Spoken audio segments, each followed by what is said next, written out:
Hello, lovely humans. It's Molly. It's like the 4th time I've tried this. Thank you. I guess I'm coming at you today with a July/Reading Rush TBR.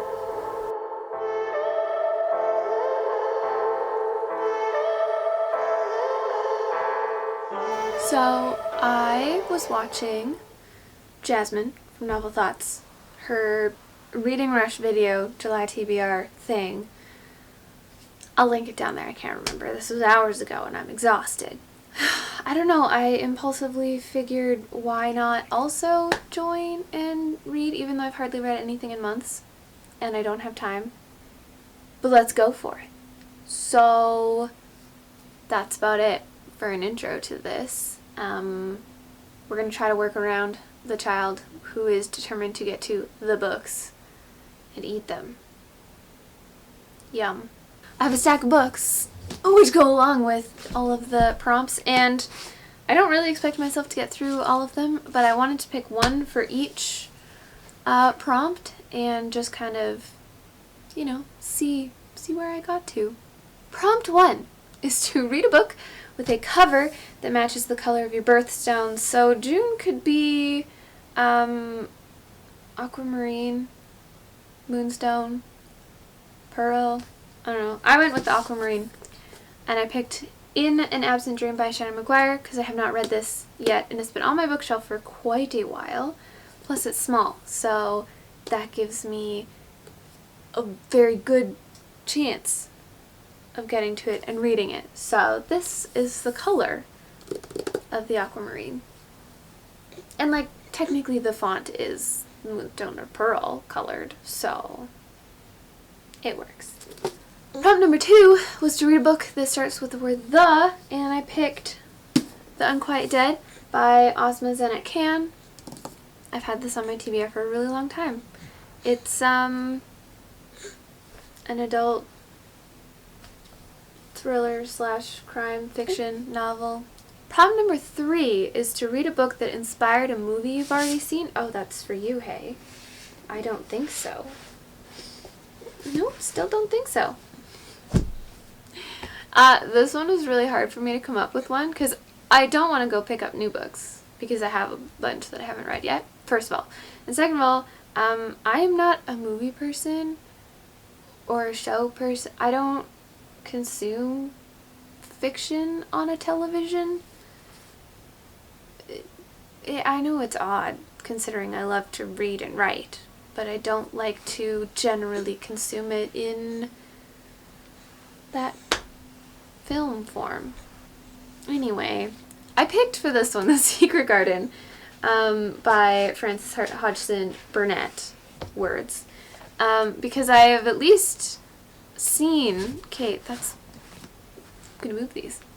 I have seen this movie a few times. Back when I was way younger, we watched it as a family movie, and that was the only book I have that I've seen a movie of, or that I would want to see a movie of. Prompt 4 is to read the first book that you touch, and you could take this many ways. What are you doing? He's in a mood today. He's on all things, desperate for the books, desperate for the camera. Yes.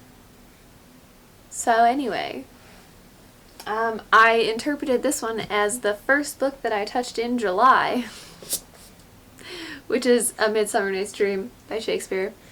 We're reading this for the Keep It Classic book club, and I figured if I throw it into 2 obligatory reading things, then I'm more likely to finish it. I should already be at least 2 acts in right now, and then by the time this readathon happens, I should be at least 4 acts in, but we know me. I'm just gonna cram it all in last minute. I'm gonna try not to. I'm gonna try to start this at a time, but we'll see. If I put you down, are you gonna keep trying to be trouble?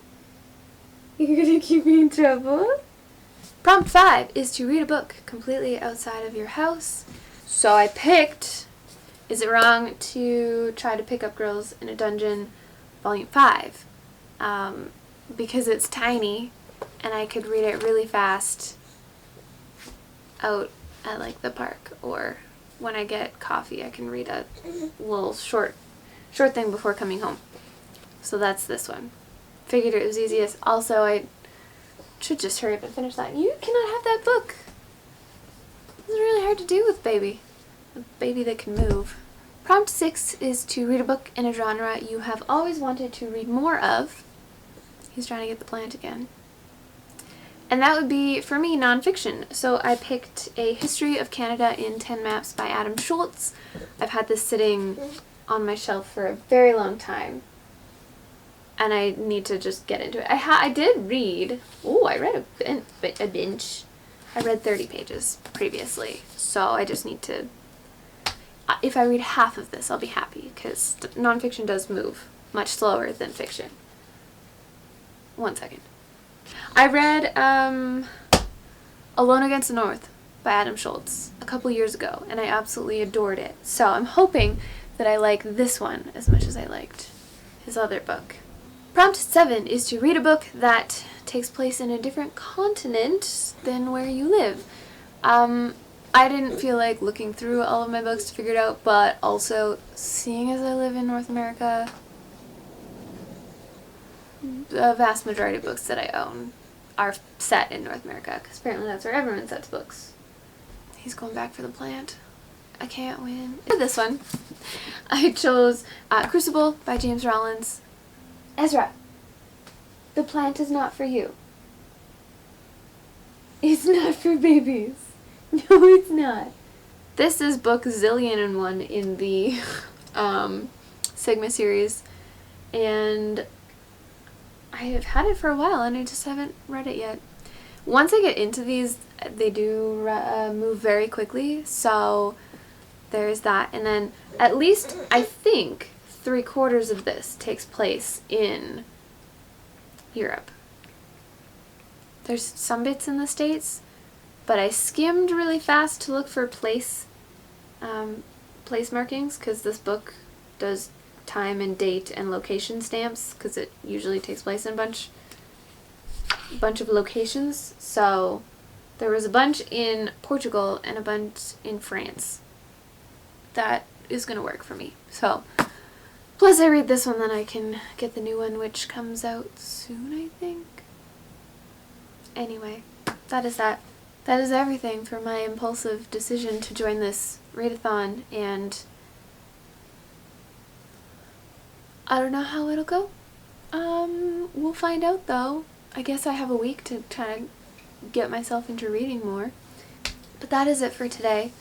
My next video I'm hoping will be a writing related one, because I do still have that world building series that I have always wanted to work on, and I think it would be a lot of fun to build a world at the same time as I do that, and just like put into practice all of the things that I am really picky about. I mean, I've already put them into practice in other worlds that I've built, but it would be fun to build a new one. Anyway, that'll be coming up. I'm going to make myself a schedule of filming and editing and posting so that I can do one a week. I meant to do one last week. I really did. And then I just didn't. Sorry, my life. Anyway, I'm gonna go. I'm getting really rambly. And, that's all. You guys are wonderful. Thanks for sticking with me. If you're doing the reading rush, you should let me know and tell me what book you are most looking forward to reading. I got interrupted. Anyway, I think I was just working on ending the video. So, if you enjoyed this, you should like it and subscribe. Maybe hit the notification bell, seeing as I am back posting quasi-regularly. And that is everything. So, excuse you. That is everything. I hope that you have an awesome morning, afternoon, or evening, whichever it is, wherever you are. See ya.